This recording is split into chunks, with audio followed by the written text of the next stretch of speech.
So இதுதான் உங்களுக்கான நாங்க குடுக்க போறது. ஸோ உங்கள எப்படி நான் அப்படின்னு சொல்லி தான் வந்து எல்லா இடங்கள்லயுமே போயி வாக்கு கேட்பாங்க.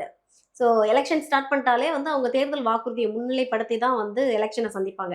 ஆனா விஜய் அவர்கள் இப்போ வரைக்குமே அந்த நான் என்ன தேர்தல் வாக்குறுதி குடுத்துருக்கேன் அப்படின்றத முன் வச்சு அவர் எங்க இடத்துலயுமே பேசலையே சார். ரைட்டு. நாங்க முன்னாடியே எங்களுடைய தேர்தல் வாக்குறுதிலாம் சொல்லியிருந்தா, அதிமுகவும், திமுகவும் திருடாதுன்னு உங்களால கேரண்டி பண்ண முடியுமா? இல்ல மக்களுக்கு நம்ம என்ன நான் பண்ண கேட்கிறேன் நான் போறோம்ன்றதே கேட்கிறது முக்கியம் இல்ல. திருட மாட்டாங்கன்னு உங்களால கேரண்டி பண்ண முடியுமா? சரி ஓகே சார். அவங்க வெளியிட்டு நான் ரொம்ப நாள் சொல்லுங்கம்மா. ஆயிடுச்சுல்ல. அதனால தான் நாங்க வெளியிடல. லேட்டா ம். வெளியிடுறோம். இன்னைக்கு இருக்கிற இந்த தகவல் தொழில்நுட்ப வளர்ச்சி இருக்குல்ல, அது வந்து அடுத்த 10வது நிமிஷத்துல மக்கள்ட்ட எடுத்துட்டு போய் எங்களோட வாக்குறுதிகள சொல்லிடுறோம். 2வது நாங்க ஒரு கடமைக்காக அத பண்ணல.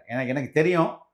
என்னென்ன மாதிரியான அதில ஆய்வுகள் நடந்தது, என்ன மாதிரியான முயற்சிகள் நடந்தது, எந்த அளவுக்கு இன்டெப்த்தா அத நீங்க வந்து இளைஞர்களுக்கு குறிப்பா இந்த டிஎன்பிஎஸ்சி பத்தி ஒரு அறிவிப்பு நடந்ததுல, அதிலே எவ்வளோ தகவல் இருந்தது.